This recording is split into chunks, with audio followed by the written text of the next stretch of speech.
Boa Então, a gente noite. vai apresentar o caso clínico. Quem vai apresentar vai ser o Rony Bulina. Rony, você quer começar? Perfeito. Começar, doutor. Obrigado. Então, eu me chamo Rony, sou residente do terceiro ano e vou ser responsável pela apresentação do caso clínico de hoje. Gostaria de agradecer ao Dr. Sérgio Pimentel, ao meu colega Dr. Almote, a outra residente do terceiro ano, a doutora Júlia, e o Dr. Rodrigo Fellow do primeiro ano, com a formatação, acesso, enfim, ao prontuário, imagens. Então, vamos lá. Reunião de hoje. O caso de hoje é um paciente, 79 anos, masculino, branco, natural e procedente aqui de São Paulo. Com queixa principal, né, com baixa acuidade visual bilateral assimétrica, pior no olho esquerdo e lentamente progressiva. O paciente de antecedentes oculares fez cirurgia para correção de catarata em ambos os olhos, atualmente pseudofásico. Já fez também a cirurgia para ptose senil, com técnicas de então, aqui conjuntivo milerectomia Castanhares e acompanha também no nosso setor de glaucoma por uma suspeita de GPAA, porém ainda não confirmada. De antecedente pessoal relevante, ex-tabagista, apresentou 2 IAMs, né, infarto agudo do miocárdio em 2014 e hipertenso. Medicações de uso contínuo faz uso de AS pelo infarto e os antihipertensivos.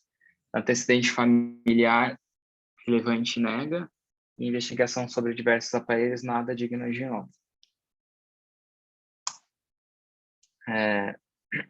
O exame clínico, então, uma acuidade visual com correção, já corrigido, né, da catarata, 0,9 do olho direito, 0,1 do olho esquerdo. Então, é uma condição, né, que ele refere a essa baixa visual bilateral, mas bem assimétrica, né? Assim, do ponto de vista visual, muito mais avançado à esquerda. A pressão intraocular normal, biomicroscopia segmento anterior sem alterações. Cristalina ausente, né? Pseudofasco.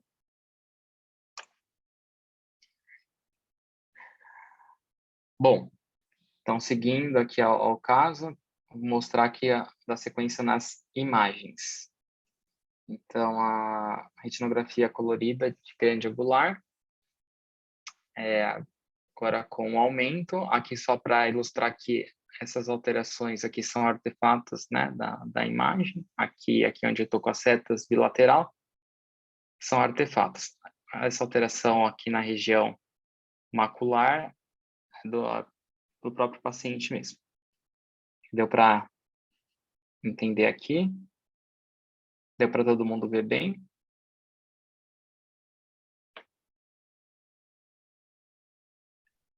Deu, Rony, Aqui a pode continuar. autofluorescência. Então, aqui da grande angular também. Aqui na imagem aumentada, né, no maior aumento.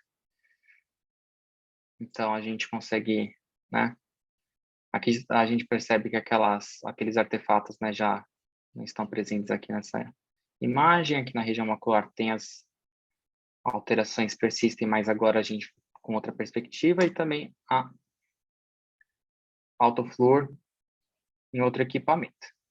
Eu quis deixar os dois para aqui está um pouquinho diferente o destaque.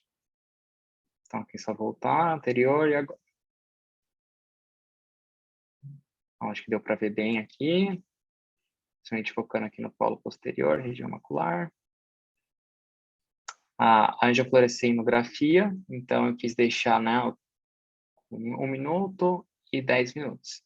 Então, a gente também consegue ver, né, o que está acontecendo aqui. É bem claro aqui na região macular. Em fases precoces e mais tardias. Acho que deu para ver bem. Vou avançar o OCT. Então, deixei aqui no corte foveal.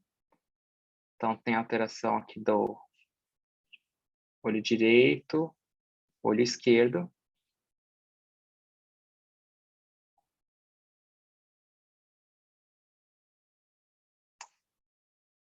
Aqui eu fiz um maior aumento do olho esquerdo com as medidas. da alteração e um pequeno vídeo do olho do OCT,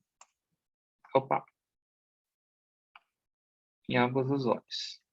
Acho que rodou rápido aqui. Deixa eu clicar o do olho esquerdo. Deu para ver bem o vídeo? Vou passar mais uma vez aqui, que é rápido.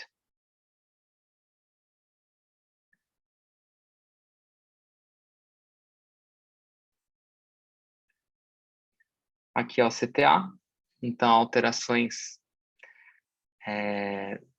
do olho superficial, né? Na rede vascular e profunda. Então aqui 3x3 e aqui em maior aumento 6x6, que a gente consegue ver mais detalhes que a gente não consegue ver, que tem um desvio do eixo do paciente no aparelho.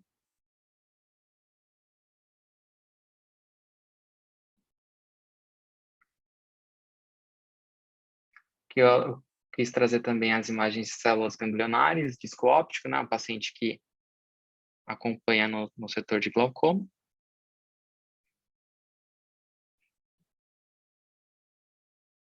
Na investigação suspeita.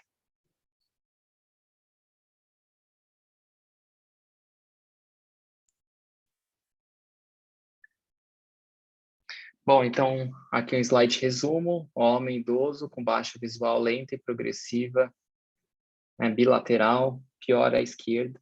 Acuidade visual com correção atual, pós-correção cirúrgica de catarata, 09 e 01. Antecedente pessoal relevante hipertenso e AMs prévios em 2014. E antecedente pular de nota suspeita de GPA no setor de glaucoma. Daí, com isso, eu abro para hipóteses.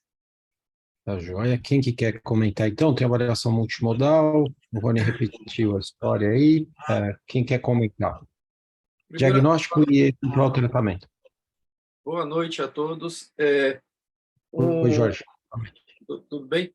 Uma alteração bilateral, é assimétrico e temporal a região foveal, a aparência parece levemente acinzentado, parece ter uns cristalzinhos. E do lado esquerdo você também tem um associado buraco de mácula. Eu pensaria, em primeiro momento, MACTEL 2 associado a buraco de mácula no lado esquerdo e bastante adiantado no lado direito, como primeira hipótese diagnóstica. Perfeito, perfeito. Cleide, André, se vocês concordam com o diagnóstico aqui, tem alguma outra hipótese? Hélio também está aí? Pode falar, Cleide. Eu concordo com o Jorge.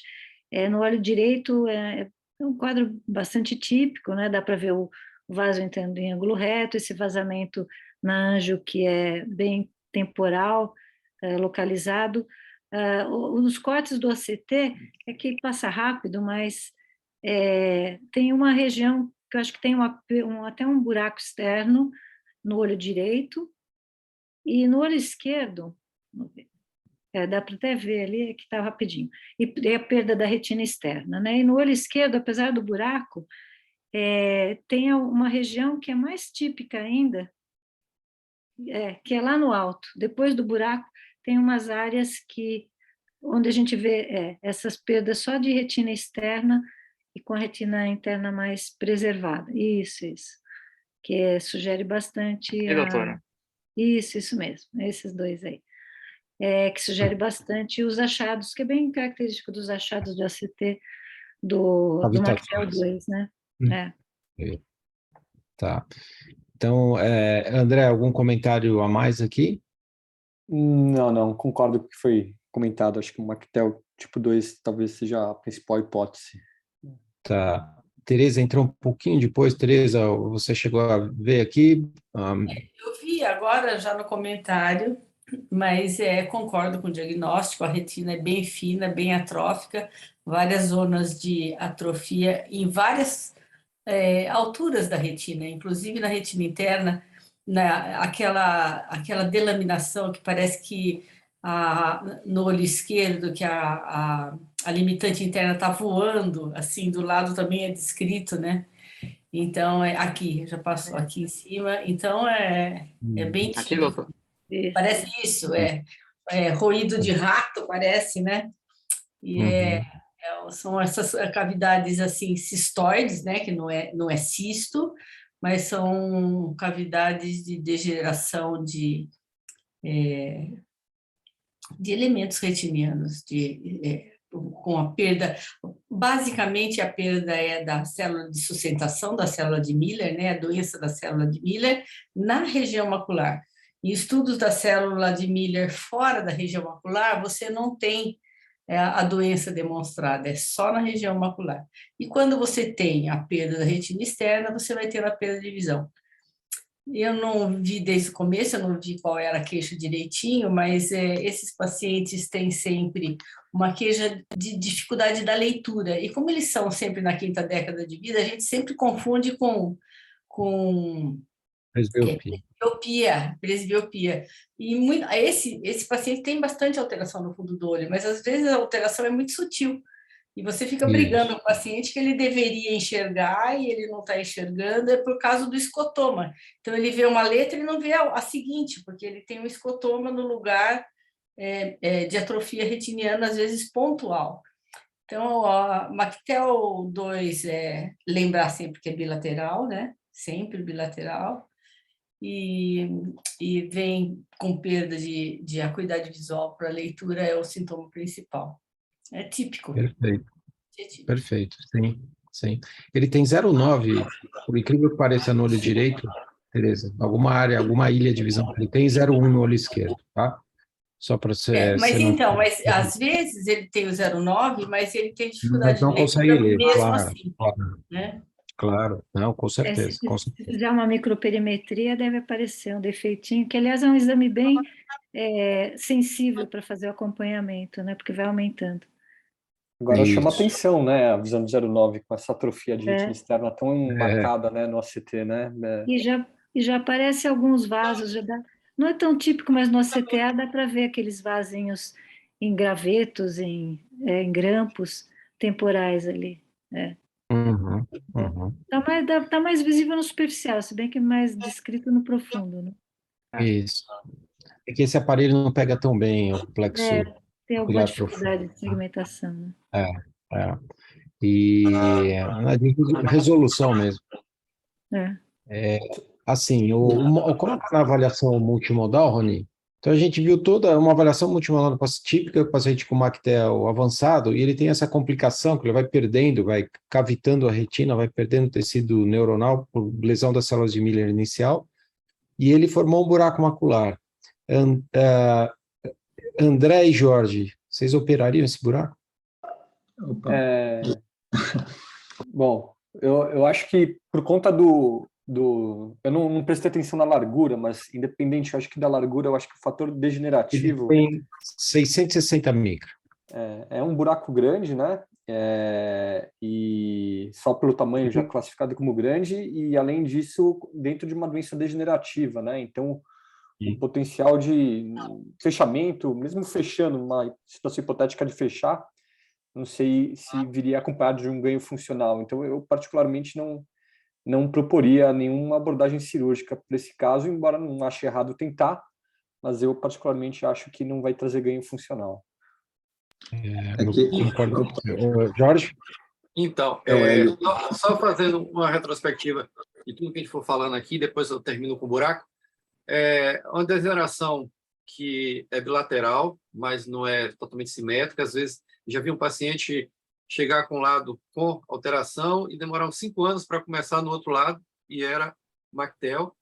Não aparece simultaneamente simétrico os dois olhos. Esses espaços são espaços vazios que, há pouco tempo atrás, se tentou usar a anti-VEGF e respondia a anti-VEGF, chegava a diminuir o volume desses espaços, mas sem resultado visual. E esses espaços, como a doutora Maria Tereza acabou de ressaltar muito belíssimamente, espaços pela atrofia da célula de Miller. Então, tentou-se fazer uso de fator neurotrófico, ainda não tem bom resultado com isso. Complicações frequentes além da atrofia que nós temos, é o buraco de mácula, que a gente já viu, e membrana neovascular subretiniana, que também pode ocorrer, é raro, mas cabe tratamento. O buraco de mácula, vários estudos mostram que não tem resultado visual. Então, a retina, nem sempre a gente consegue fechar o buraco, mas algumas vezes fecha sem resultado visual.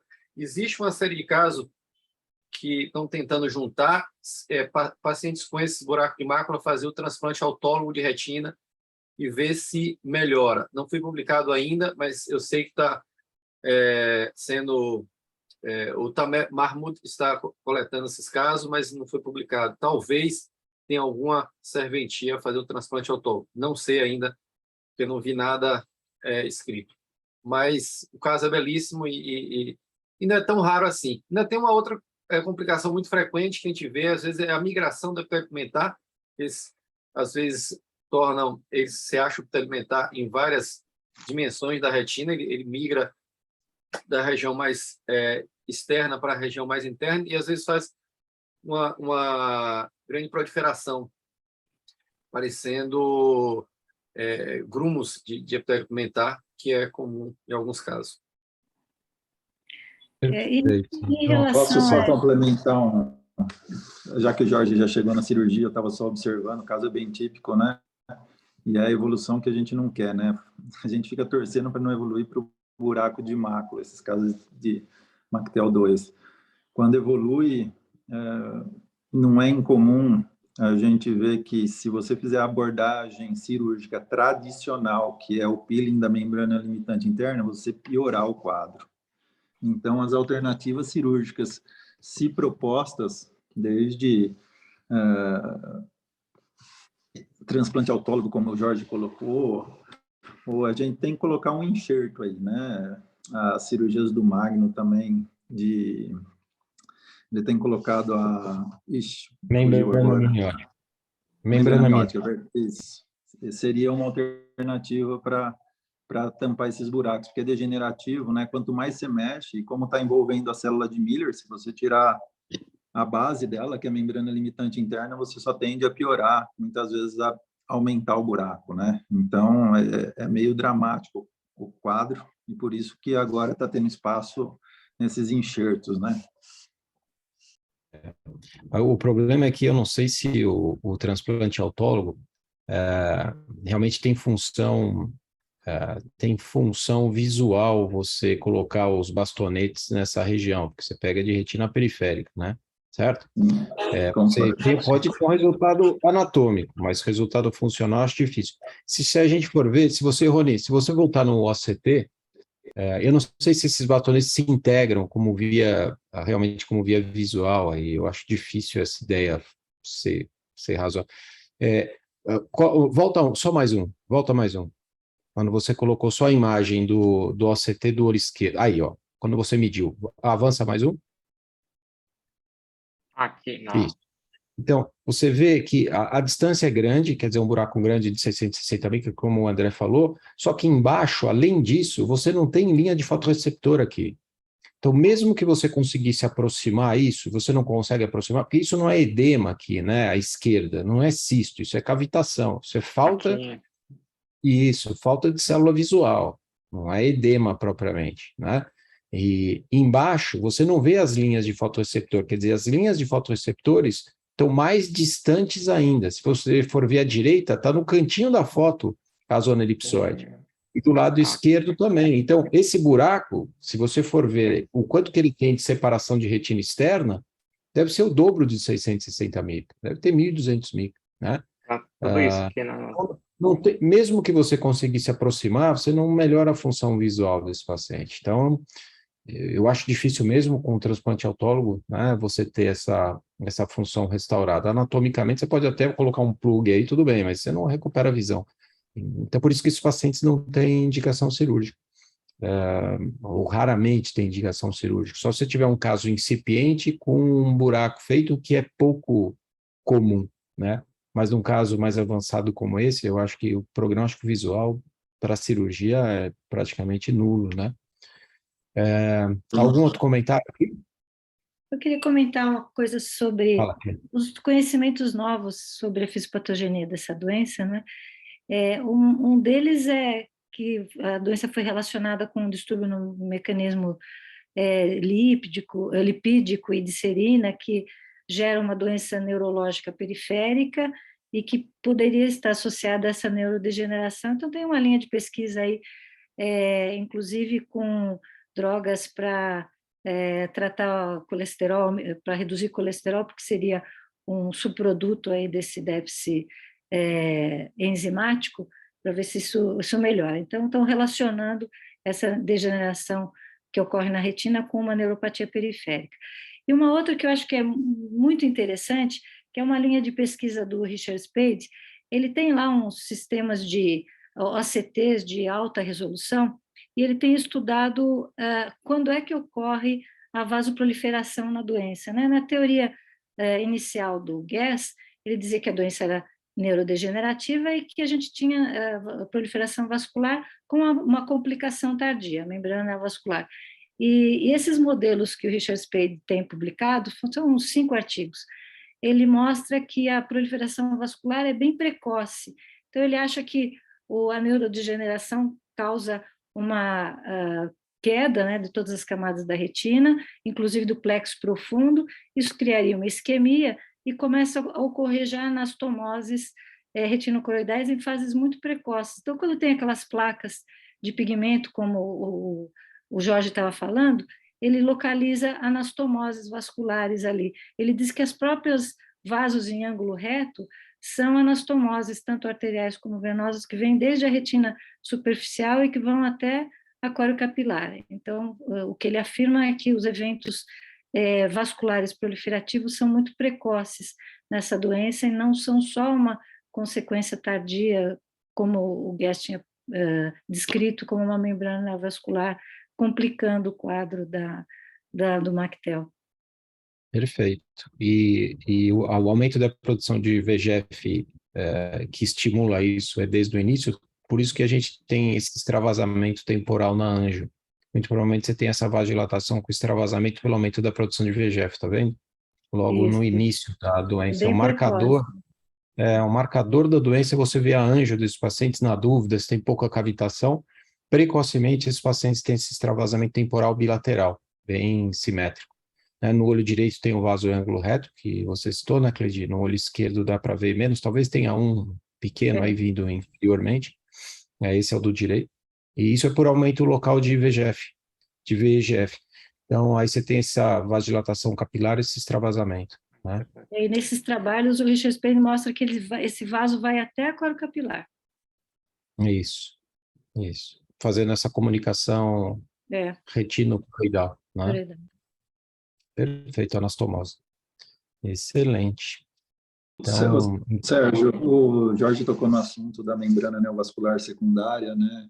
E, em geral, são membranas de uma resolução, muitas vezes até espontânea, né? De boa evolução. As membranas neovasculares secundárias, a telangiectasia, né? Já existe descrição falando sobre o assunto. Acho que a gente discutiu um artigo em cima disso, e que é só para falar que são membranas que não são tão agressivas a princípio, né?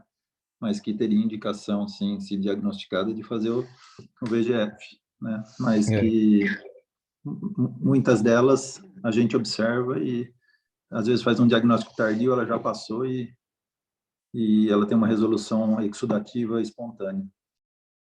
A gente já mostrou um caso aqui há uns anos atrás, num caso incipiente de Mactel, muito pouca cavitação, visão boa, e com uma membrana vascular, que é a teoria dos peitos. Você tem uma produção de VEGF maior, você já forma essas áreas de neovascularização precocemente. Então, era um paciente que tinha uma visão muito boa nos 2 olhos e baixou a visão no olho pela membrana. E a gente tratou a membrana e ele recuperou a visão, ficou com uma área de fibrose pequena. Então, falando um pouco a favor, mas a gente tratou, eu acho que o ideal é você tratar esses pacientes precocemente. Concordo. Mas é só para falar que tem boa evolução. Em geral, às vezes, são membranas de boa evolução, que não são de tratamentos longos, né? Quando proposto, geralmente se resolve mais rapidamente. Elas não recorrem com com facilidade, exatamente. Se você trata, elas fibrosam e não recorrem, exatamente, exatamente. Mas a doença é progressiva, esse é o problema, né? Se for só a membrana. E é isso. Rony, eu acho que a gente pode fazer a revisão. doutor. Acho Tá que joia. já foi bem revisado aqui por todos os comentários. É isso que eu ia comentar agora. Acho que acabaram aqui comentaram um pouquinho de tudo que eu ia falar. Mas Eu você vou ser rápido. acelera aí, pronto. Isso. Beleza.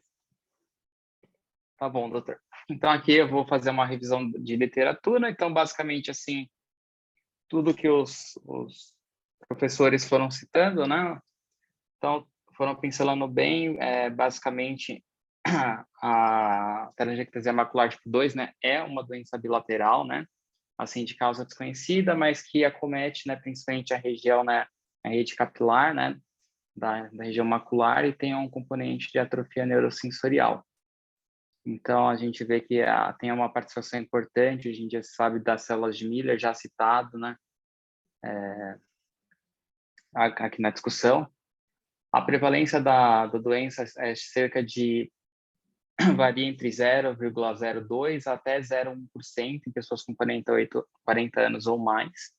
Então, é uma doença pouco comum, mas que acaba vendo na prática clínica. A biomicroscopia, de um modo geral, tem alguns achados que são detalhes, mas como foi citado também durante a discussão, às vezes é um paciente mais velho que vem com principalmente uma queixa de dificuldade de leitura, apesar de uma acuidade visual relativamente boa, que vai passando o tempo, essa acuidade não piora e o exame é aparentemente normal e às vezes você pode não perceber, ou de repente se vem uma complicação como uma membrana neovascular, pensar em fazer um diagnóstico errado, né, com uma degeneração macular, que é uma doença mais comum, né? Bom,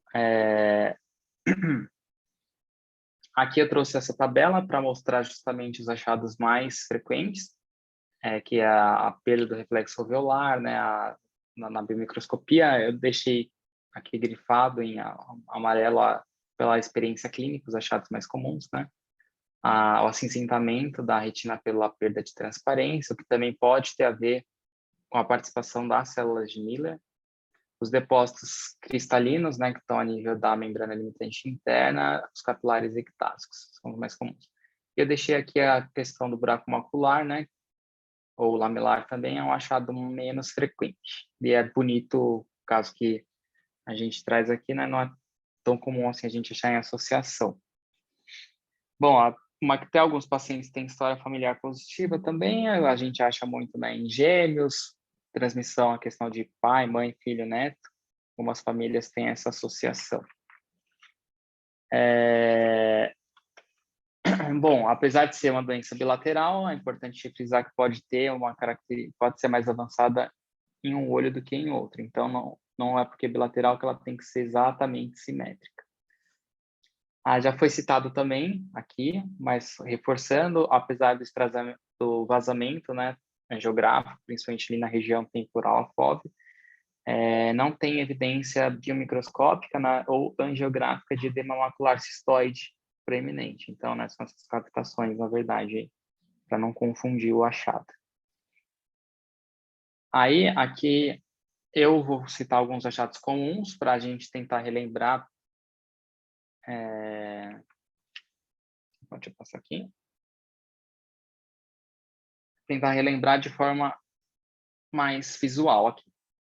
Então, nas figuras aqui em destaque, né, na figura B, por exemplo, tem a redução da transparência retiniana, esse acinzentamento, né, na região parafoveolar. Deixa eu colocar aqui a seta aqui em destaque, que é uma característica da doença. Aqui na figura E dá para ver muito bem esses depósitos cristalinos que a gente falou, né? Então, aqui na sequência, a gente tenta, em B, C, um caso mais, né, que parece normal, uma fase mais inicial que a gente vê aqui em A, por exemplo, pode ser muito bem confundido com um paciente que está mais envelhecido, né, de uma retina de uma pessoa de uma idade mais avançada.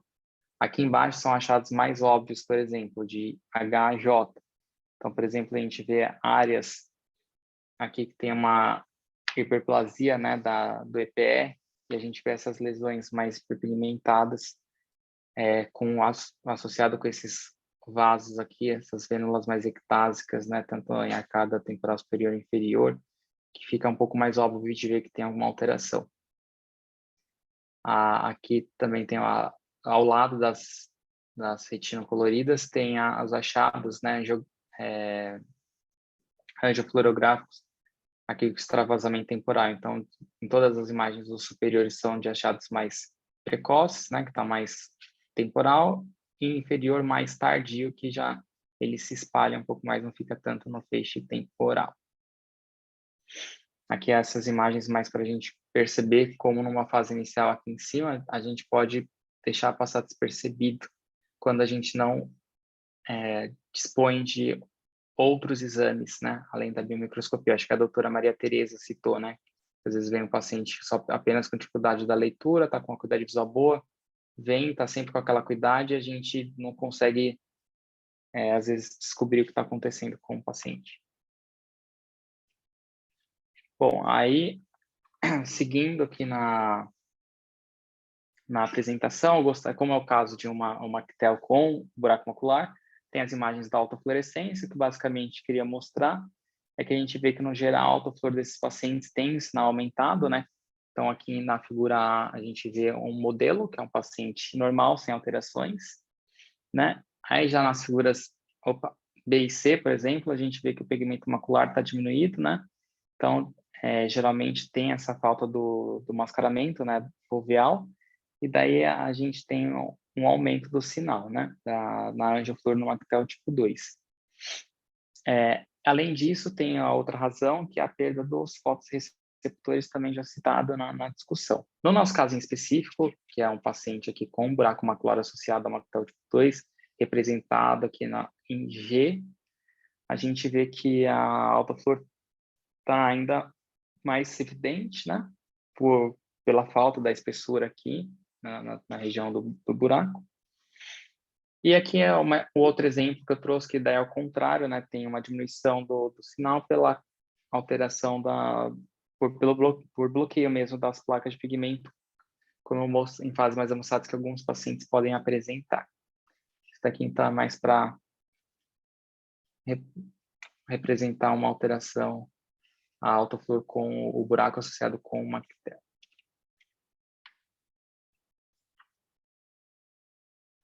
Bom, aí a próxima figura, só para entender a imagem, que o disco óptico está à esquerda das figuras, né, de todas elas, dessas varreduras do centro foveal. Aqui eu queria colocar em destaque as imagens J e K, onde as camadas internas da retina, né, aqui mais para cima, elas estão se desprendendo da membrana limitante interna. Também foi citado pela doutora Maria Tereza, né, durante a discussão. E aqui na figura L, aqui em cima, a gente já vê, por fim, o buraco macular lanar se desenvolver após a ruptura dessa membrana limitante interna, que a gente já viu todo o processo, né, como acontece. Isso também é discutido aqui. Aqui essas figuras, as imagens só para ilustrar, né, a ocorrência, como que decorre isso. Aqui a doutora Cleide também chegou a falar muito bem da microperimetria, né, que pode ajudar bastante. Então, trouxe a imagem, fiquei feliz que foi citada na discussão também.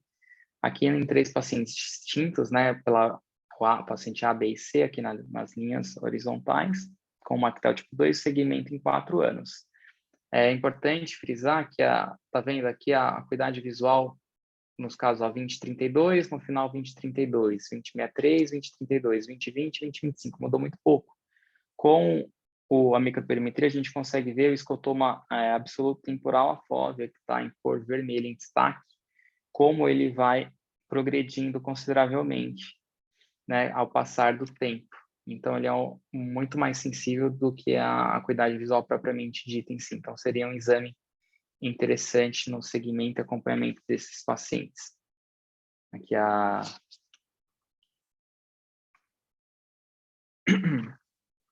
Bom, essa imagem aqui eu quis trazer também para correlacionar com o nosso caso do paciente, né, porque são mapas de espessura da retina.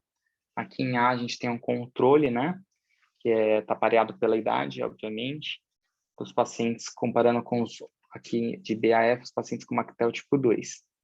Então, a gente vê toda essa variação fenotípica. No geral, o que a gente pode inferir disso é que é uma assimetria, né, da depressão foveal, a perda do contorno da retina e o afinamento da área macular, né? Então, está em roxo aqui todo esse afinamento da região macular. Nos estágios mais avançados, o afinamento fica mais pronunciado, né? Igual, por exemplo, no caso que a gente tem, que eu apresentei, a extensa atrofia da retina externa ali, né? Que a gente vê que ele, no caso mesmo, em E dá para ver bem, aliás, à esquerda do paciente dá para ver bem, né? Que é, como o Dr. Sérgio falou, apesar da separação, né, das paredes estar num valor, se a gente for ver a camada ali de fotorreceptores, está muito maior do que isso. Então, só a aproximação, de repente, né, do buraco não ia representar necessariamente uma melhora da acuidade visual e na prática, assim, não ia ter benefício uma abordagem cirúrgica, o que os estudos, né, muitos trabalhos já mostram. Aqui, por fim, o tratamento. Então, assim, trouxe essa tabela. Eu quis destacar aqui que, geralmente, para o tratamento Mactel tipo 2, os dois grandes grupos são a fase não proliferativa e fase proliferativa, né, pacientes que chegam a fazer neovascularização. E aqui, os principais tratamentos com PDT e as injeções com anti-VEGF e corticoide. Daí a gente vê como uma doença progressiva, infelizmente, né, assim, sem tratamento específico, para a fase sem proliferação, muito pouco benefício, nada que mostrou, né, um benefício claro. E para a forma já neovascular, tem assim, pelo menos momentaneamente, tem um certo benefício aí, mas não da doença em si, mas pela alteração do sangramento, né, que pode acontecer. Aqui, tá. E aqui para ilustrar também os efeitos, né, da terapia, um exemplo com o Avastin, no Mactel, então ele mostrando, fazendo acompanhamento justamente com a microperimetria, né, que a gente vê aqui o sangramento, uma resolução depois de 4 meses, com uma única dose do Avastin, o extravasamento também, claramente, houve uma redução clara, e uma melhora importante também do escotoma absoluto. A acuidade visual desse caso específico do paciente foi de 20/80 para 20/50. Então, nessa fase que tinha um tratamento para essa complicação específica e não para a doença em si.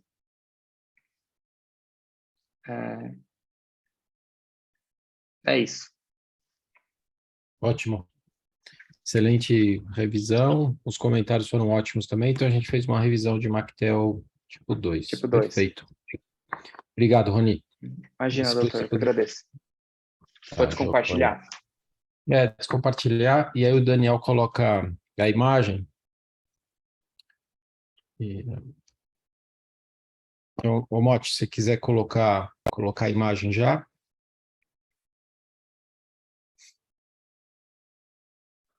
Vou colocar.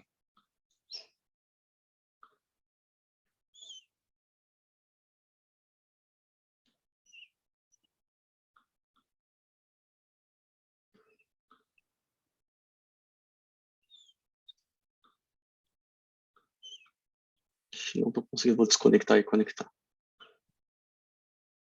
A apresentação tem que estar aberta na tua área de trabalho no computador, certo? E aí você clica aí embaixo, compartilhamento, compartilhar a tela, escolhe a imagem, clica 2 vezes na imagem, que aparecer quadradinho. Foi agora? Joia. Perfeito, tá certinho. Ótimo. Boa noite a todos, meu nome é Daniel Motti. Hoje eu vou apresentar a imagem da semana. Queria agradecer ao professor Sérgio Pimentel pela orientação.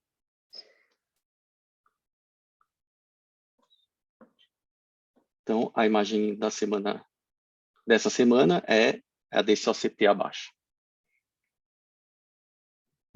Saiu o OCT, né? Pelo menos para mim aqui. Ele deu uma desconfigurada. Isso, agora sim. Agora sim. Tá. Você vai falar alguma coisa do paciente? Não? Só mostrar o CT no começo? No começo só Então tá. Vamos ver. Então, quais são os diagnósticos diferenciais aqui? O que vocês veem de mais importante? Quem quer falar aqui?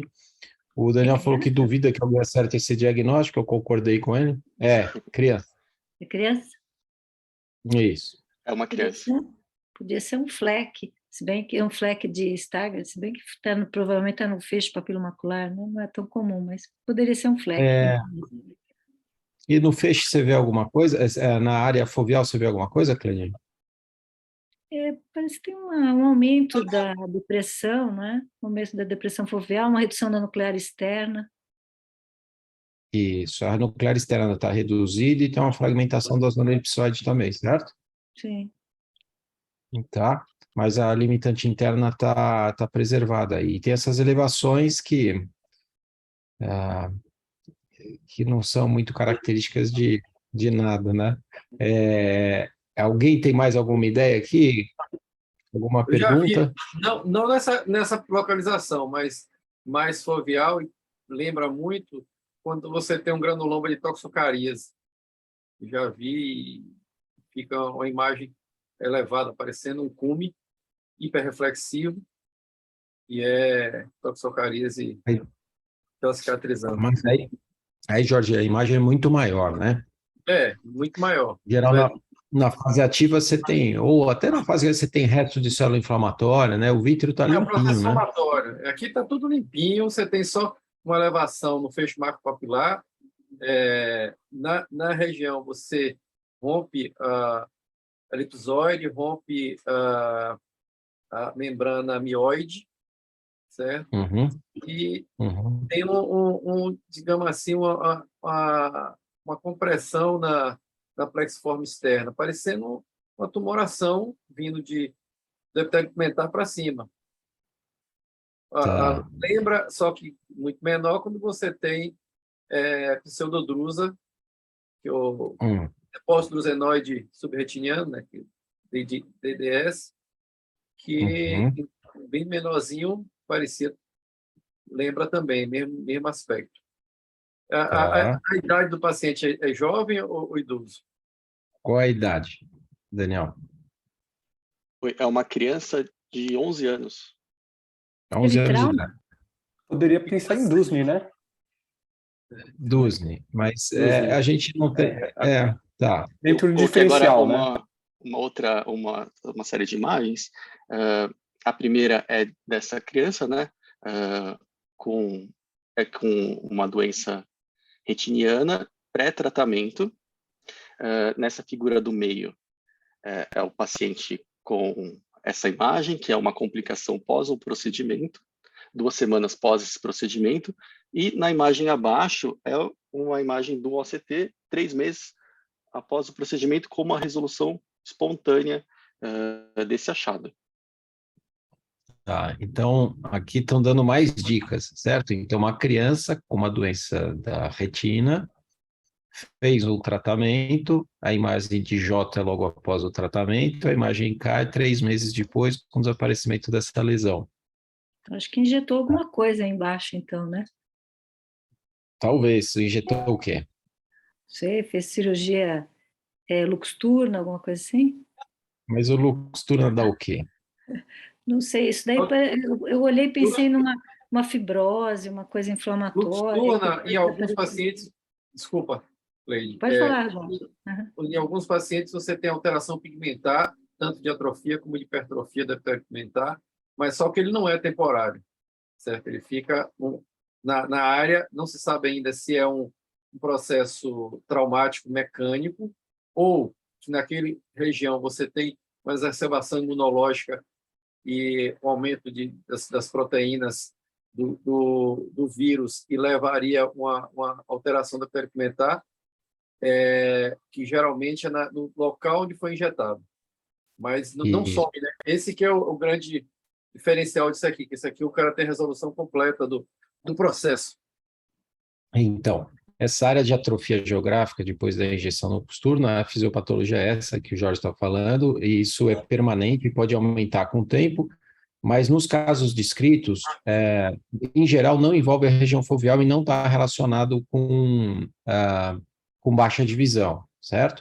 E ele não regride como regrediu nesse paciente, mas essa lesão progride provavelmente nos pacientes que têm, nas crianças, tem segmento maior, embora não chegue a afetar a visão. Eventualmente, com o tempo, isso pode progredir mais e afetar o pequeno ganho que esses pacientes tiveram de visão. Mas essa lesão é reversível. Então, se a gente seguir pelo mesmo ponto, e se for um paciente que injetou, como a Cleide falou, alguma coisa para estimular, que tenha alterado, então, a retina externa dele, o que pode acontecer no Luxturna, por exemplo, que dá uma alteração reversível? Eu tinha falado que era 11 anos, na verdade são 5 anos. É uma menina de 5 anos. 5 anos, tá? Então, ela tem uma alteração na retina externa que pode justificar uma distrofia, certo? Que tenha sido indicado tratamento, e o tratamento para isso são muito poucos, mas o Luxturna é um tratamento, né? Se ela tiver RP65, né, bialélico, né, positivo. Agora, o que aparece e reverte quando você aplicasse o Luxturna num paciente? A gente vê pouco isso. Uma bolha, alguma coisa que criou uma reação inflamatória, parece uma pequena fibrose que depois foi reabsorvida. Tá. Então, vocês estão esquentando, tá? Estão esquentando muito. Eu achei que vocês não iam ter nem pista disso. Tá bem quente aí, né? Então, ó, você tem alguma outra imagem antes do diagnóstico, Motti? Tenho mais essa imagem. Tá, então Procedimento intraoperatório, A e B. Procedimento intraoperatório com a bolha, certo? Que a Cleide descreveu, mas a bolha foi embora, né? E apareceu essa lesão amarelada aí, certo? Isso, em C, a gente vê. Fibrina inflamatória por causa da isso não é descrito como fibrina, embora pareça, não chega a ser descrito como formação de fibrina. Mas pode ser uma fibrina-like, vai com uma reação inflamatória, né? Uma reação inflamatória com esses depósitos dessa substância amarelada no espaço subretiniano que dão a imagem que o Motti está mostrando lá, certo? Quer ver? Motti, então detalhe agora aqui, porque olha, chegaram muito pertinho, hein? Certo? Sim, verdade. Na figura A e B, a gente tem essas imagens do intraoperatório, mostrando os locais da bolha, né, dos blebs, com as retinotomias em asterisco. Na figura C, a gente tem a imagem do 7º PO, com essa região esbranquiçada, bem delimitada inferior. Em D, a gente tem uma anjo, que mostra um bloqueio por esse conteúdo subretiniano, sem evidência de extravasamento. Em E, a gente tem o 14º PO. Em F, o PO de 3 meses no olho esquerdo. Em G, depois de 1 semana. E em H, depois de 3 meses do tratamento do olho direito, mostrando que teve essa melhora importante do depósito. O interessante desses depósitos é que eles são relativamente longe dessa bolha inicial, mostrando que o medicamento talvez tenha um efeito além do esperado, um pouco maior do que se imagina, que se espera que o medicamento haja somente na bolha. Então, esse é o artigo onde eu retirei essa imagem, um artigo publicado recentemente, mês passado, no BMJ. Agora eu vou falar brevemente sobre a terapia gênica em oftalmologia. É uma área fascinante que está na fronteira do conhecimento da medicina. Vou falar mais especificamente sobre o desenvolvimento dessa medicação revolucionária, que muitos de vocês já devem ter ouvido falar, o Luxturna. Hoje, a gente tem exatamente 316 genes que causam distrofia de retina. Esse dado eu obtive desse site, o RetNet, que é atualizado pelo professor Stephen Diger, do Texas. Ele muda constantemente, conforme são descobertos novos genes. Os cientistas ficaram muito bons em identificar genes nesses últimos anos, mas o que tudo indica, a gente está chegando num platô de descobertas. Os genes das patologias mais prevalentes já foram identificados e hoje acredita-se que não vamos ter muito além desses. A tendência é ficar em torno de uns 400. Nessa seta vermelha, a gente vê o ano da descoberta de um gene muito especial, o ano da descoberta do RP65, em 1997. Como a gente sabe, a maioria das doenças hereditárias da retina cursam com a morte dos fotorreceptores. O que vemos nos estágios finais dos pacientes é que eles ficam sem os cones e bastonetes. Ao contrário da maioria das distrofias, os pacientes com amaurose congênita de Leber, por o RPPM65, apresenta uma mutação em uma proteína muito específica, que atua como uma enzima, que está bastante ativa no EPR. Essa proteína é essencial para a fototransdução, e sem ela, o paciente não vai enxergar muito bem. Nesse ciclo, quando a luz entra em contato com a retina, se dá a isomerização do nosso cromóforo, a nossa molécula sensível à luz, o 11-cis-retinal, que se isomeriza em all-trans-retinal, dando início a toda uma cascata de transdução. Eventualmente, existe uma reciclagem dessa molécula para a reativação do ciclo. O RP65 tem papel fundamental. É uma enzima que catalisa essa reação bioquímica. Nos pacientes que são homozigotos para a doença, ou seja, que não apresentam RP65 funcionante, a célula permanece intacta inicialmente, mas a fototransdução fica muito prejudicada. Vários achados clínicos já foram descritos, mas a grande parte dos pacientes com essa doença tem um espectro de amorose congênita de Leber, com sintomas bem severos de início precoce, e uma outra pequena parte, um aspecto mais de retinose pigmentar, com sintomas mais brandos. O principal sintoma é a nictalopia, e a maioria dos pacientes, infelizmente, evolui para perda de visão até a segunda década de vida. Mas hoje essa doença possui um tratamento farmacológico específico aprovado, o famoso Luxturna. A criação dessa medicação envolveu centenas de pesquisadores, mas a grande responsável por essa conquista foi a doutora Jane Bennett, uma pesquisadora que dedicou sua vida no desenvolvimento de vetores virais para terapia genética. Na década de 90, ela teve acesso a 3 cachorros na Universidade de Pensilvânia. Eles eram cegos e possuíam uma mutação semelhante à humana no RP65. Ela e sua equipe, para tratar esses cães, engenheiraram um gene de RP65 humano, adicionando no cassete gênico um promotor de citomegalovírus, um promotor de beta-actina de frango e flanquearam esse gene com umas sequências virais. Encaixaram tudo isso num vetor, um adenovírus associado. Depois, eles desenvolveram um sistema para levar tudo isso até as células do EPR. Observou-se que o meio mais eficaz para realizar essa tarefa era através de uma injeção subretiniana, por vitrectomia via pars plana.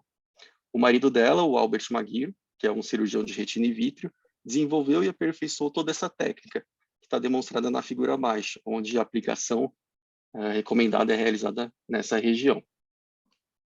Em 2001, os 3 cachorros foram injetados. E, para surpresa da equipe, os resultados foram espetaculares. Os cães que eram cegos, que viviam com medo nos cantinhos do canil, começaram a ficar mais ativos, começaram a interagir mais com os pesquisadores. Esse da foto é o cachorro mais famoso da oftalmologia, o Lancelot.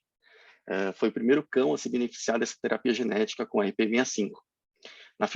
Na figura do lado, a gente nota uma melhora substancial no eletroretinograma após a aplicação subretiniana dessa medicação. Após o teste com animais, iniciou-se a fase 1 de estudos em humanos com 12 voluntários.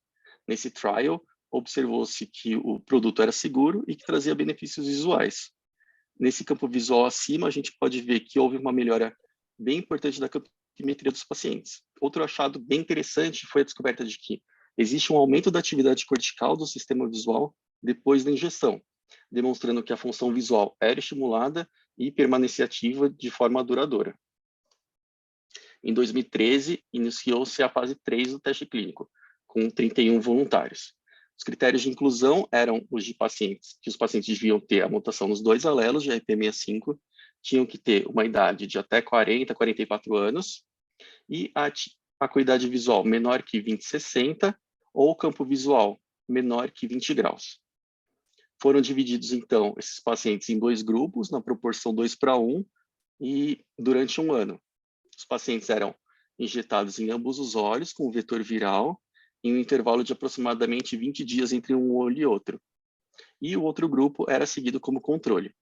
No final de 1 ano, os pacientes do grupo controle eram submetidos ao tratamento, caso ainda permanecessem com os critérios de inclusão. O endpoint principal do estudo foi um teste criado pelos pesquisadores em conjunto com as agências reguladoras. Um teste bem primitivo, por sinal. É esse teste que é chamado de mobilidade de multiluminância. Nele, os pacientes devem seguir um circuito que varia a cada teste, desviar dos obstáculos e chegar até a porta. Esse teste é realizado com diferentes graus de luminância e, ao final, é atribuído um score. Nesse vídeo, a gente pode observar que houve uma melhora evidente do desempenho do paciente no intervalo bem curto depois da aplicação, depois de só 30 dias.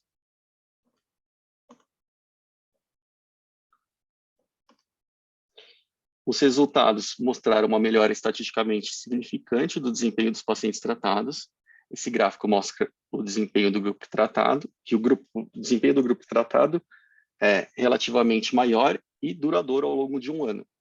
Na ordenada, a gente tem o score de luminância e na abscissa o tempo.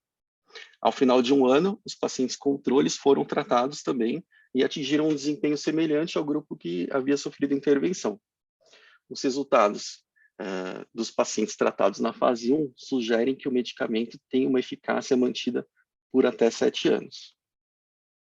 Os eventos adversos relacionados à terapia encontrados foram diversos. Aumento da pressão ocular em 20%, catarata em 15%, descolamento de retina em 10%, os nossos depósitos subretinianos também em 10% dos casos. E, recentemente, além dessas complicações, foi descrito num artigo no começo desse ano o surgimento de uma alteração anatômica, uma atrofia progressiva coriretiniana, depois de mais ou menos 5 meses da aplicação. Especula-se que isso pode estar relacionado com a atividade inflamatória do próprio vetor viral, ou em virtude do estresse cirúrgico, ou tudo isso junto relacionado com uma fragilidade maior de uma retina que já é previamente doente. Mesmo com todas as possíveis complicações, as agências reguladoras, tendo em vista a severidade da doença, aprovaram por unanimidade a nova medicação e mantêm a aprovação até o momento. E por que essa foi a primeira terapia genética aprovada oftalmológica? A gente deve ficar entusiasmado com esses resultados? Claro que sim, mas sempre a gente deve lembrar o quanto é difícil desenvolver um produto como esse e o porquê dele ter sido o primeiro. Foram uma série de fatores que possibilitaram esse pioneirismo. Primeiro é que trata-se de um defeito no ciclo da vitamina A, onde é uma enzima que está mutada. Nessa doença também, o EPR e os fotorreceptores permanecem vivos por décadas, mesmo com a mutação. Logo, existe uma grande janela de tratamento para esses pacientes, o que não ocorre na maioria das distrofias hereditárias, onde o EPR e os fotorreceptores morrem bem rapidamente. Outro fator crucial no desenvolvimento da terapia foram a existência desses cachorros. Eles possuem uma mutação espontânea muito parecida com a humana no RPE65 e estavam praticamente na porta do laboratório. Mas também não é só isso. Na maioria dos lugares, talvez se surgissem 3 cachorros cegos na portaria, provavelmente nada ia acontecer. Quer dizer, talvez iria acontecer, talvez a carrocinha iria levar eles bem para longe. Uma situação que talvez os nossos pacientes com distrofia de retina enfrentam. O médico avalia, geralmente, faz um diagnóstico bem genérico, um diagnóstico meio ultrapassado de uma distrofia tapetorretiniana, falam que é assim mesmo, manda o paciente retornar em 1 ano e olha lá. É uma situação bem triste, porque esses pacientes carregam muito dos segredos fundamentais da oftalmologia. Mas agora, retomando, essa foi a primeira terapia, mas ela não foi uma terapia desenvolvida pela Big Pharma, uma grande indústria que fez inúmeros estudos comerciais, que queria tratar o máximo de distrofias possíveis. Foi uma pesquisa que se desenvolveu naturalmente, com recursos e possibilidades que estavam disponíveis para aquele grupo de pesquisadores. Hoje, o que não falta é startup farmacêutica correndo atrás para desenvolver o seu medicamento. Existem dezenas de trials de terapia gênica em andamento, muito deles com alvo em fotorreceptores e com meios diferentes de entrega de material genético, tentando diminuir a gravidade das complicações e aumentar a eficácia. Um dos destaques é o meio intravítrea, que vai poupar o paciente de uma vitrectomia e devolver a visão não somente para a área do bleb, para a área que a bolha que o cirurgião faz, mas sim para toda a retina. Outros ensaios tentam modificar as células que não são naturalmente sensíveis à luz e fazer com que elas fiquem sensíveis, tratando dessa maneira aqueles pacientes que já não possuem tantos fotorreceptores. Um dos principais passos foi dado com o Luxturna. Então, hoje, existe um roteiro a ser seguido para demonstrar segurança, estabilidade e outras qualidades essenciais do produto. Talvez a terapia genética siga a história dos anticorpos monoclonais. O primeiro foi aprovado em 86, o OKT3, para transplante renal. Demorou mais uns 4 anos para o próximo anticorpo. Depois, mais uns 2 anos para os 2, 3 próximos. O começo geralmente é bem lento, mas a progressão é rápida. Em breve, com certeza, a gente vai ter dezenas de novos tratamentos disponíveis. No Brasil, já tem paciente submetido a essa terapia, com o grupo da Escola Paulista. Espero que um dia o HC também consiga ter oportunidade de participar dessa revolução que são esses tratamentos com a terapia genética. Queria agradecer a todos pela atenção e paciência durante a apresentação. Obrigado. Parabéns, Daniel. O Daniel fez uma super revisão de terapia genética. Ele mostrou um caso, então, para chamar atenção sobre eventuais efeitos colaterais disso, mas é um ganho gigantesco. E minha apresentação foi brilhante. As apresentações do Daniel são muito, muito boas. Então, parabéns, Daniel. Eu acho que a gente, para complementar esse tema, a gente pode introduzir o artigo. O Luiz Carvalho, que é R1, ele montou uma apresentação muito boa desse artigo, que faz se ele quiser, Luiz, se você quiser compartilhar o artigo já, tá? Enquanto eu estou falando, o artigo, como o Daniel mostrou nessa imagem da semana, quando a gente tem suspeita clínica de uma doença hereditária da retina, a gente tem condições de fazer painéis genéticos para determinar qual o gene afetado. Então, esse artigo mostra como que você pode fazer isso, quais painéis que são adequados comercialmente para você fazer, e se você tem a suspeita de uma doença, por exemplo, eu tenho certeza, muito sugestivo da apresentação da doença, que é uma distrofia de Stargardt, por exemplo, eu posso pedir só a mutação especificamente e ver quais as mutações no Stargardt que são presentes. Por isso eu faço um tipo de painel. Se eu não tenho certeza da patologia, eu posso usar um painel mais amplo, tá? E assim sucessivamente. Então, esse artigo orienta em relação a isso, tá? Em relação a como a gente pode fazer uso desse armamento de diagnóstico genético, certo? Então, o Luiz vai detalhar isso. Luiz? Ô, professor, obrigado. Eu me chamo Luiz Eduardo, eu sou residente aqui do primeiro ano do serviço e eu queria agradecer ao Dr. Sérgio Pimentel por todo o auxílio aqui na organização desse slide, também ao Dr. Daniel Omonte. Bom, eu vou fazer a apresentação do artigo dessa semana, e o artigo é esse, da Academia Norte-Americana de Oftalmologia, que fala como é o estado atual, hoje, das plataformas de testes genéticos para distrofias, né, doenças hereditárias retinianas. Bom, na introdução do artigo, ele fala algumas informações bastante relevantes, que 1 a cada 1.000 pessoas são afetadas por doenças genéticas oculares em todo o mundo, ou seja, uma prevalência muito alta, e que também distrofias hereditárias da retina são predominantemente monogênicas. Isso é muito importante falar, porque, igual o professor estava falando, a partir do momento que você tem uma clínica sugestível, você encontra um gene para determinada distrofia, bom, aumenta muito a sensibilidade para o seu diagnóstico, né? E isso é muito importante, que com o passar do tempo, a gente tendo mais tecnologia e fazendo diagnóstico precoce, a gente consegue minimizar muitas coisas, né? Porque tem muitas também síndromes de outras doenças que também se apresentam como forma de doença retiniana, então tudo isso seria bom para o paciente. Bom, como o Dr. Daniel Omonte estava falando em relação ao número de genes, então, assim, cerca de 300, né, genes, a gente está procurando aí mais, né, 400, que provavelmente vai ser o platô, são implicados nessas distrofias, mas, assim, 70% das distrofias, que é um número bastante, né, pode ser atribuídas a 20 genes. Então, assim, 20 genes já é muito menos para a gente tentar, né, achar nosso diagnóstico. Bom, hoje, os testes genéticos usam muito a Next Generation Sequencing, né, que eu vou chamar de NGS, que é um sequenciamento de nova geração, traduzindo assim de forma literal, igual eu estava conversando com o professor, um sequenciamento em forma de alvo, né? E isso eles podem entregar o diagnóstico muito definitivo. E esse NGS, ele engloba, assim, um monte de diferentes tipos de testes, né? Tem o painel de sequenciamento de genes-alvo, que é o TPS, que eu vou chamar, sequenciamento de exons, SE, e o sequenciamento genômico, que seria o GS, que seria o mais amplo de todos. Bom, hoje a abordagem para o diagnóstico das distrofias é o TPS, porque é uma forma muito mais simples e mais barata, né, em comparação aos outros. E eles têm uma taxa de detecção de 60%, 70%, que é um número bem expressivo. E toda essa estratégia de diagnóstico é baseada em testes em níveis, né? Você começa de um mais geral, mais específico, igual eu vou falar lá na frente, esperando determinado tipo de doença, e você pode ir subindo em relação ao que você vai encontrando.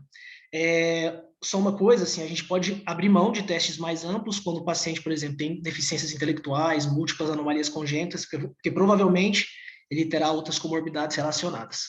Bom, aqui é uma ilustração geral. Por exemplo, o paciente vai apresentar problemas visuais, Então, ele vai ter uma clínica, ele vai ter os exames complementares sugestivos, você vai fazer toda a anamnese, o exame físico dele, e você vai fazer toda a parte de histórico familiar, montar um genograma, e baseado em ele tendo todo um histórico de distrofia hereditária da retina, você vai retirar uma amostra, tanto de saliva quanto de sangue periférico, e escolher qual a melhor plataforma, qual o melhor tipo de teste para fazer o diagnóstico, né? Bom, temos que falar assim também que eles são bem difíceis de serem realizados. Eu estava conversando com o Dr. Daniel Omotti, ele me passou os valores de alguns testes genéticos, e assim, alguns são 2, 3 mil reais. Então, assim, não seria qualquer serviço, qualquer paciente que teria acesso, né, a esse tipo de teste. Então, assim, bom, primeiro eu vou falar dessas 3 primeiras empresas aqui, Blueprint, da Invita e da Prevention, que são empresas que oferecem largos painéis específicos de distrofias retinianas. A primeira oferece 351, a segunda 329 e a terceira 321. Estava conversando com o professor, a Invita já colocou aqui também no nosso serviço, e a gente já utilizou desse painel já há algum tempo. Bom, e o artigo ele detalha cada um desses painéis, tanto específicos para as doenças que você quer investigar, quanto painéis mais amplos, que é o que eu vou falar na próxima parte. Como é que foi, então, abordados os métodos desse artigo? Primeiro, foi analisado os painéis amplos de distrofias, né? Os 3 painéis dessas três empresas foram avaliadas. Como eles eram painéis muito amplos, mostraram todos os genes relacionados às distrofias retinianas, fez um conjunto de quais eles tinham parecidos, né, para ver como que era de cada um. E uma coisa que foi muito importante também falado nesse artigo é que, assim, a partir do momento que a gente já sabe que tem genes importantes, variantes que são relacionadas às distrofias retinianas e estão em regiões codificadoras do nosso gene, ok, né, ela tem toda uma relação com o diagnóstico da doença. Porém, tem algumas variantes que são encontradas em regiões não codificadoras. Então, teoricamente, elas não apresentariam doença, porque estão em regiões não codificáveis. Mas, igual no final do artigo ele frisa muito isso, a gente, às vezes, não tem tecnologia e não entende o que isso pode representar clinicamente. Então, assim, no futuro, isso pode mudar bastante, né?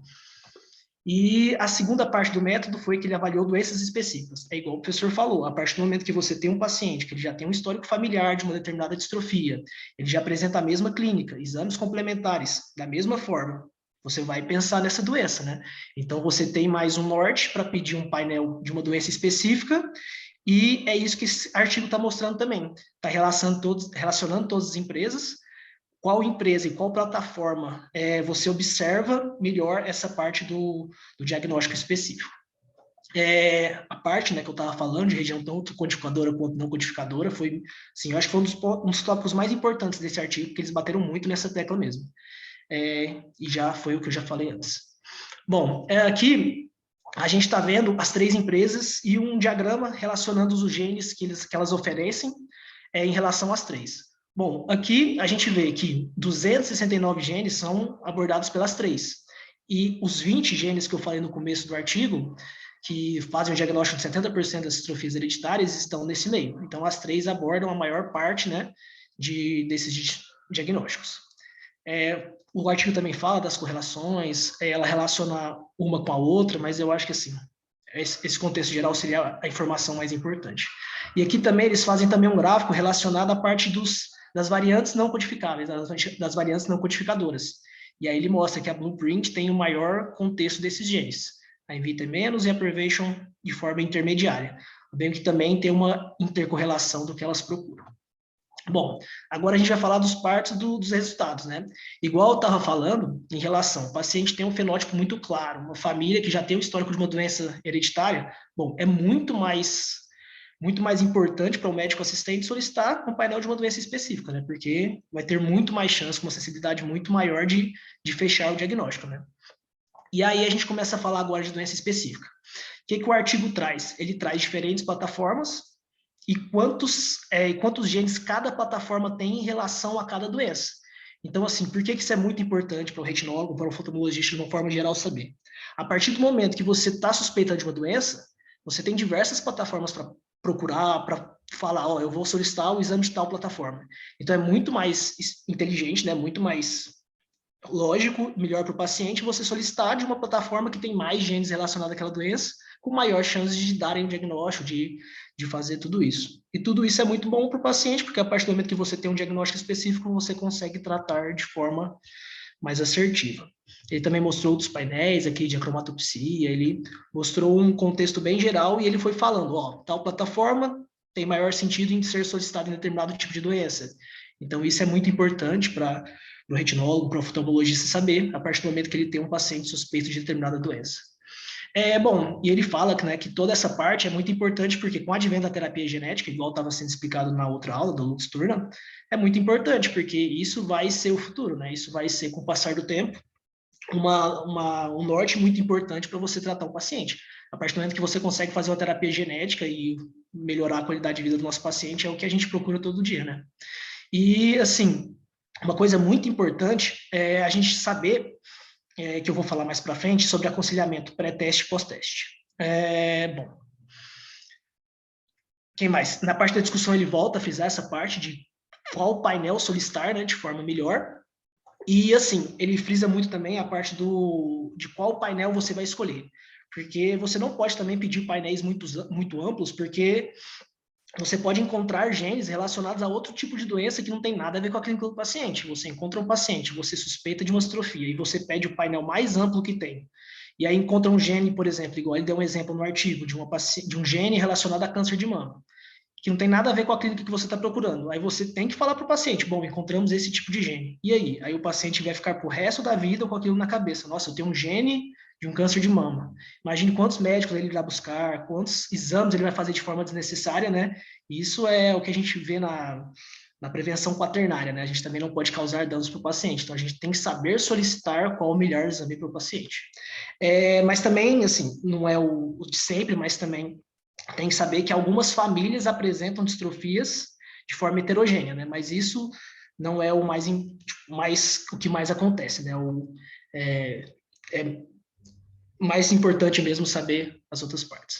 Bom, ele voltou a falar no final do artigo e é isso. Eu acho que no final ele fala também mais que com o passar do tempo esses testes vão ficando mais baratos, mas não tem como. Então, assim, ele provavelmente será mais utilizado esses testes mais generalizados, né? Igual ele fala que o Genome Sequence vai ficando mais barato e como ele é o melhor, ele vai ser mais usado. Mas tem que ter toda aquela noção que tem que ser mais importante esse norte, esse direcionamento para fazer um diagnóstico mais assertivo. E outra coisa também que ele fala no artigo é a importância da inteligência artificial, que a partir do momento que você estuda diversas variantes, tanto em regiões codificáveis quanto em regiões não codificáveis, que nesse momento, teoricamente, não dariam clínica, mas no futuro a gente não sabe, a partir do momento que você tem um enorme banco de dados, descobre mais genes, tem mais plataformas, tem mais pacientes, tem mais tecnologia, querendo ou não, a inteligência artificial vai vir para ajudar bastante. Então é isso, eu acho que a ideia central do artigo era saber o momento certo e qual plataforma você solicitar para acertar o seu diagnóstico. Excelente, Luiz. Parabéns pela apresentação, tá? É um artigo denso, é uma língua que a gente está um pouco acostumado a ouvir, que é genética, né? E é um artigo muito denso, muito bem escrito, e o Luiz fez uma apresentação brilhante, tá? Parabéns, Luiz, excelente. Daniel, você está ainda aí, você quer dizer a experiência que a gente teve com o Invita, você que pediu mais de 150 testes aí genéticos dos pacientes do ambulatório aí de genética, você quer fazer algum comentário sobre isso? Com esse painel da Invita, a gente ficou um ano mais ou menos com ele. A gente conseguiu fazer de uma grande parte dos nossos pacientes com distrofia de retina, não todos, infelizmente, mas mais ou menos uns 140 pacientes. E a prevalência de acerto realmente é esse daí, 70% é o que ele fala no artigo.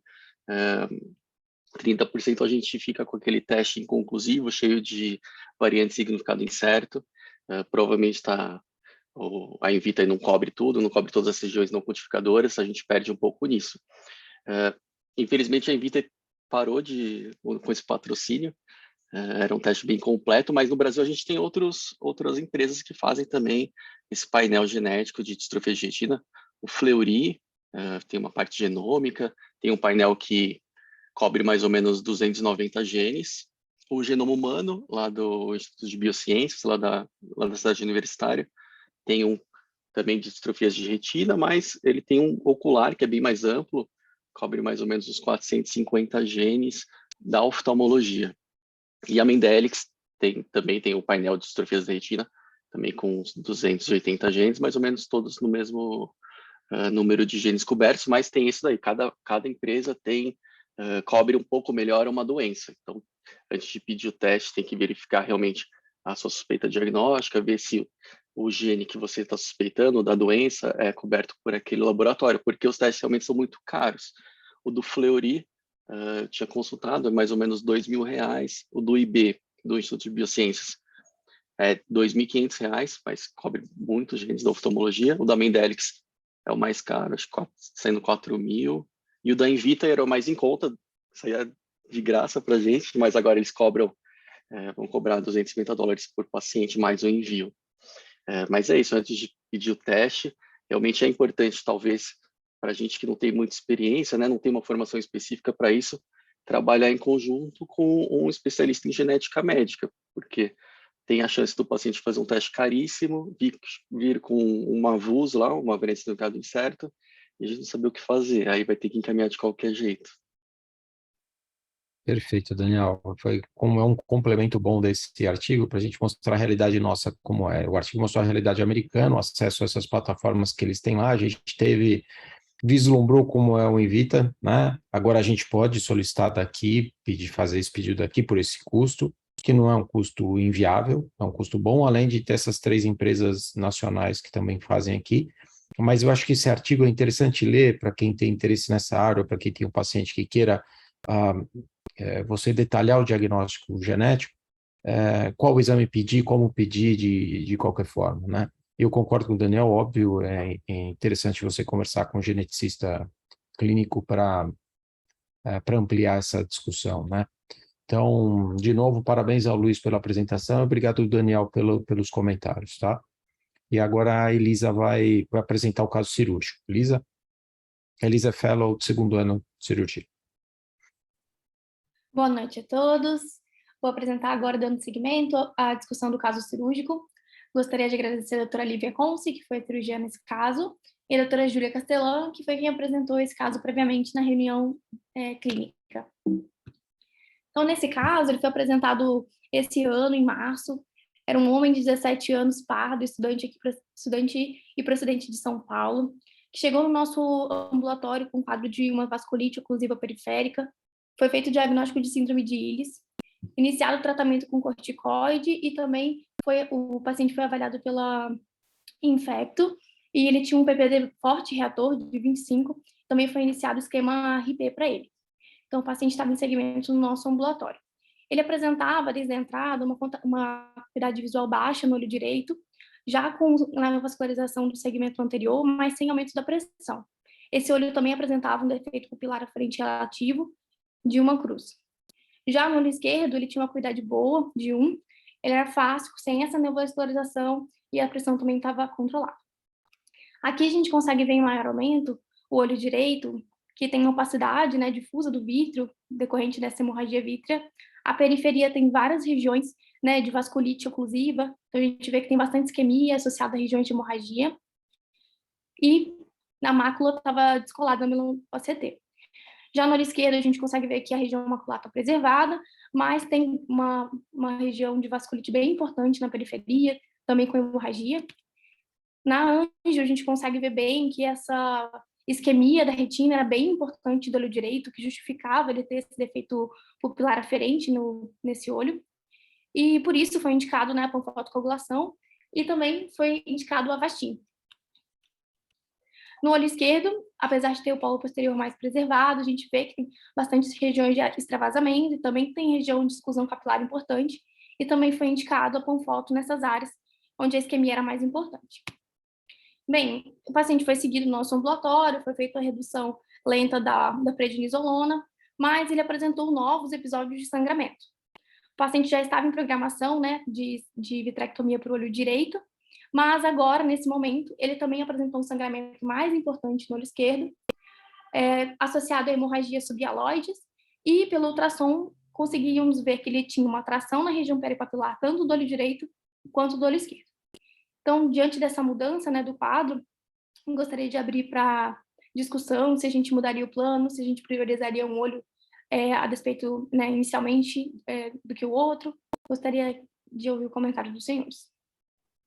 Excelente, excelente, Lisa. O Hélio, Jorge e Tereza. O olho direito, esse paciente tem aquela exclusão capilar gigantesca, ele tinha a conta de divisão, com outra hemorragia tem MM. E o segundo olho, ele tinha 1 de divisão e com as hemorragias aí ele foi para a conta dedos, que deve ser o olho funcional dele. A gente viu que o polo posterior estava preservado, né? Que olho que vocês operariam como que vocês se preocupariam na cirurgia?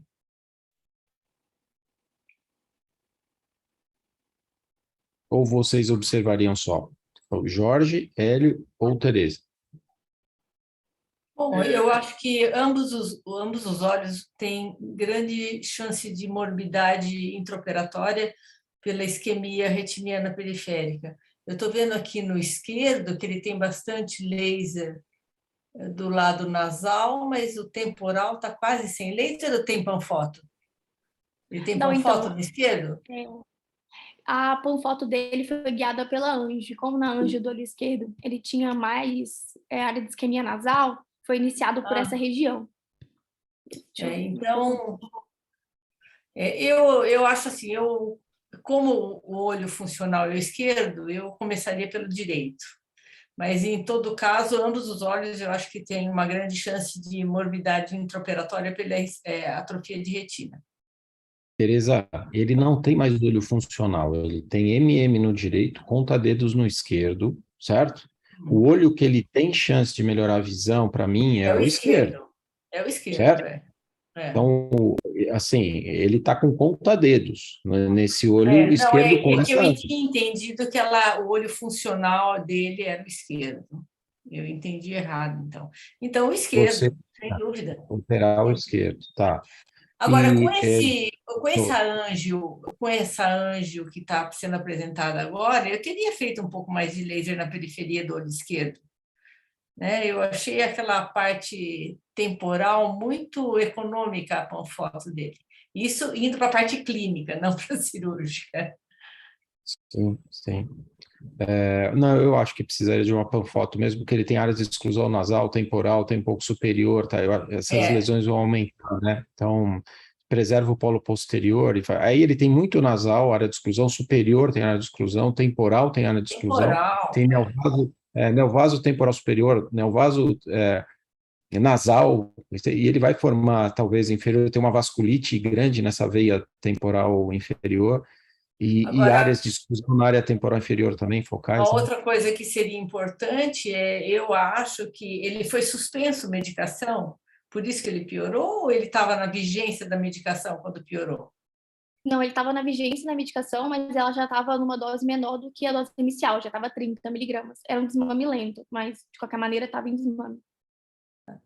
Então, aí seria o caso de pensar se tivesse, para dar uma cobertura maior de anti-inflamatório também durante o ato cirúrgico. Certo. Agora, ótimo, Teresa. Hélio e Jorge, vocês querem comentar a técnica cirúrgica e se vocês concordam que o olho para ser operado é o esquerdo? Opa, pode falar, Jorge. Fique à vontade. Então particularmente não tenho grande experiência com doença de Hughes. A última que eu vi tem mais de 10 anos. Tem uma relação estreita com tuberculose, tratando, teoricamente, a vasculite melhoraria, mas as áreas de exclusão capilar, nesse caso, são muito graves. Eu pensaria em fazer um anti-VEGF prévio e operaria o olho esquerdo, que parece ter mais função e provavelmente menor área de isquemia, talvez macular. Parece que o lado direito tem tanta exclusão capilar que deve ter atingido também a mácula. Tentaria ter muito cuidado, porque, como um diabético, você tem que evitar fazer ruptura, sangramento, e, se sair tudo bem, fazer bastante laser em toda a região periférica e nas arcadas, tentando esfriar esse olho. Mas, realmente, é muito tempo que eu não vejo Hughes grave desse jeito aqui. Antiangiogênico pré-operatório e remover toda a hialoide possível, certo? Isso. Tentar meticulosamente elevar essa hialoide igual um diabético, uma cirurgia muito semelhante ao paciente diabético proliferativo. Bom, mas Perfeito. enquanto está operando o olho esquerdo, o olho direito ainda está com pressão normal? Sim, ainda estava com a pressão normal, mas estava Então, sendo eu feito não em dia abandonaria o olho direito. Eu vou fazendo antiangiogênico, vendo para esse glaucoma não fechar o ângulo, porque como esses casos são muito graves, a gente nunca sabe qual olho que a gente vai conseguir alguma visão. Então, eu acho que, concomitante com a cirurgia do olho esquerdo, eu não abandonaria o direito, porque existe, inclusive, se depois precisar de fazer um tubo pars plano, alguma coisa, fazer alguma outra coisa para o olho direito também. Perfeito, Eu, Tereza, concordo. Hélio? eu acho que, só para complementar, o Jorge já comentou do olho frio, né? Eu acho que, assim, pela imagem, tem as hemorragias pré-retinianas no olho esquerdo, e você tem espaço para fazer a fotocoagulação antes da cirurgia. Eu acho que daria para fazer a fotocoagulação antes, você entra mais tranquilo, porque você tem visibilidade aí para fazer, aí o olho está até mais frio, não deixaria de fazer o antiangiogênico, é lógico, tem que fazer o antiangiogênico, mas eu planejaria fazer já uma panfoto antes, trabalhar bem essas áreas de isquemia, para entrar num olho desse, que geralmente tem áreas atróficas e podem aparecer buracos atróficos aí num pós-operatório, a hora que você estiver manipulando o vítreo, eu já entraria com o olho frio. Então, eu faria a panfoto, faria 3 dias antes, 3 a 5 dias antes, o antiangiogênico, e aí eu faria uma cirurgia que, a meu ver, eu estaria mais tranquilo. Eu não faria no intra, eu tentaria fazer, já antecipar essa panfoto, já que eu consigo ter visibilidade. As áreas de hemorragia pré-retiniana estão só na região macular. E aí talvez eu ficasse mais tranquilo quanto a essa área periférica que é isquêmica, provavelmente tem áreas de atrofia, e aí eu seria um pouquinho mais agressivo nessa panfotocoagulação pré-cirúrgica. Tá, então, Elisa, os comentários são esses. Você quer mostrar a cirurgia, como vocês fizeram? Sim, em relação à conduta foi isso mesmo, né? Foi indicada a vitrectomia dos 2 olhos, com prioridade para o olho esquerdo, que era o olho com maior prognóstico visual. Foi feito antiangiogênico 3 dias antes da cirurgia e também foi aumentada a dose do corticoide pré-operatório para tentar diminuir a inflamação, assim como a doutora Maria Tereza havia comentado. Em relação à cirurgia, a gente tentou seguir realmente a sequência, né, do que a gente faz em relação ao paciente com diabetes. Então, primeiro, o vídeo não está muito bom, foi filmado com o celular, mas aqui a gente consegue ver que foi feita a circuncisão da hialoide posterior para tentar evitar atrações sobre a periferia, né, uma retina muito isquêmica periférica, que poderia abrir roturas e complicar a cirurgia, né? Foi feita a circuncisão da hialoide posterior e depois disso foi feita a tentativa de remoção da hialoide com cuidado. O própria ultrassom mostrava que havia tração na região peripapilar, então foi feito com bastante cuidado para que não houvesse abertura de roturas nessa região, porque a gente sabe que uma rotura tão posterior assim piora muito o prognóstico do paciente. Então, foi tentado remover essas hemorragias subhialoides, removendo o hialoide posterior. Foi feito isso com todo cuidado em todos os quadrantes, tentando evitar o sangramento também dessas lesões que sangram com facilidade. Depois, depois de remover todo o sangue, nós também injetamos um pouco de triacinolona para ter certeza, né, que a hialoide foi completamente removida, porque se ficar um resto de hialoide, principalmente esses pacientes que são jovens, pode ter contração dessas membranas no pós-operatório e o paciente evolui com PVR, também piora do quadro. Depois da cirurgia, então, a gente fez a vitrectomia da base vítrea, tentando remover esse sangue que estava nessa região, também removendo o vítreo da base, e terminamos com uma panfoto bem extensa em toda a retina, toda a região periférica da retina. E aqui a gente consegue ver, né, já um pós-operatório mais tardio, de 3 meses, que essas marcas de laser estão bastante pigmentadas.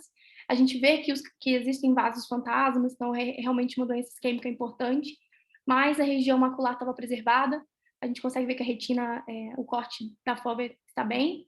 E o OCTA aqui do lado também mostra que não tem esse aumento tão importante assim da zona vascular da fóvea, que a vascularização dessa região está preservada. O paciente ficou 1 de visão novamente e permanecia também com a pressão controlada.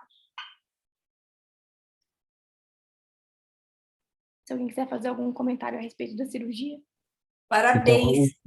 Então, a cirurgia foi excelente, o resultado. Elisa, no começo, quando você entrou no olho, a hialoide posterior estava parcialmente separada na periferia para você fazer essa separação, a hialoide anterior e Aqui posterior. você consegue ver, a gente puxou um pouquinho com o vácuo, né? Uhum. E aí que a gente consegue ver que quando você passa o vitreófilo, dava para segmentar ela. Até porque teve esse sangramento embaixo, então separou Dava um para pouco você a hialoide. visualizar. Isso. Perfeito. Isso é importante, se você consegue separar a hialoide anterior da posterior, como você comentou, você evita a tração indevida na periferia, né? Na área que ela tem de isquemia, que era a preocupação que o Hélio estava comentando, entendeu? Ótimo. O resultado foi excepcional. O olho direito? E em relação ao olho direito, a gente já está com data agendada para a cirurgia desse olho, que realmente tem uma dificuldade no centro cirúrgico, mas a gente já está com esse agendamento da cirurgia e também vamos fazer a pastinha pré-operatória e também aumentar a dose do corticoide. Mas ele permanece com a visão de MA nesse olho. Foi feita ultrassom recente e não teve aumento da tração. E a hemorragia continua inalterada, sem resolução, certo? Essa é a última retinografia dele, do olho direito. Isso. Perfeito, perfeito. Eu acho que o prognóstico visual do olho direito é muito, muito ruim. Se a gente ver a área de exclusão capilar que ele tem uma área só perfundida na região supramacular, né, na Anjo? Se você colocar de novo, aí. O resto ele não tem perfil. Aí não tem bloqueio por hemorragia, tem? Não, isso é a exclusão. Sim, ele tinha um pouco de opacidade do vítreo pela HV, mas dá até para passar o OCT, então não era tão importante. Então essa exclusão é mais, esse preto é mais a exclusão capilar mesmo. Tá, então ele não vai ter melhora de visão, mas como a Teresa falou, a gente pode salvar esse olho de um glaucoma vascular, fazendo a foto, tirando a hemorragia, né? E a gente pode preservar esse olho, embora não preserve função, a gente pode preservar o globo ocular e evitar um glaucoma vascular, né? E torcer para ele não ter evolução no olho esquerdo, né? Que é o olho de visão, certo? Depois desse tratamento, tá? Então, excelente. Algum comentário final, Teresa, Jorge, Hélio, sobre a cirurgia, sobre recomendações? E parabéns pela cirurgia, viu, Elisa? Ótimo, Elisa. Foi muito bem. Eu acho que é isso aí. Só que toda essa preocupação que você tinha, que você descreveu mesmo, eu acho que se você tivesse feito laser antes, você ia trabalhar só a mácula. Você não ia preocupar tanto com rupturas periféricas, PVR, futuro. Então, o laser pré, quando você visualiza nas hemorragias pré-retinianas e o paciente precisa, para você não ter que manipular a periferia, que é onde o vítreo está mais aderido, e tem mais chance de rasgar, se você fizer no pré-operatório, você tem um pouquinho mais de tranquilidade na manipulação das trações maculares, né? Mas parabéns, está ótimo, ficou muito bonito. Parabéns. Obrigada, perfeito. Jorge, algum Meu comentário final? Aqui, parabéns, parabéns. Cirurgia perfeita. Não faria melhor. Está lindo. Ótimo. Teresa, algum outro comentário? Parabéns de novo. E eu acho que esses casos eu já vi muito caso de íris que foi mal, entendeu? Então, eu concordo com ele. Eu também, quando eu tenho um caso grave assim, eu faço o máximo de laser que eu consigo antes da cirurgia, que é a gente tenta entrar com um pouco mais de segurança. Mas parabéns, foi excelente o resultado. Obrigada. Ótimo. Elisa, parabéns pela apresentação, pelo resultado e de boa sorte na cirurgia do olho esquerdo, do olho direito. Você, né? Eu acho que a cirurgia deve ser feita com a mesma técnica e eu acho que você vai conseguir ter o resultado, pelo menos para segurar a evolução desse olho para um glaucoma neovascular, né? Então, ótimo. Parabéns. Então, a gente encerra a reunião aqui. Eu queria agradecer a todo mundo que apresentou, que discutiu e que assistiu. E na quinta-feira que vem não vai ter reunião por causa do CBO. Então, a gente se encontra de novo. Daqui 2 semanas. Tá bom? Um abraço para todos. Boa sexta-feira, bom final de semana. Ele não tá na reunião. Eu falo, amiga,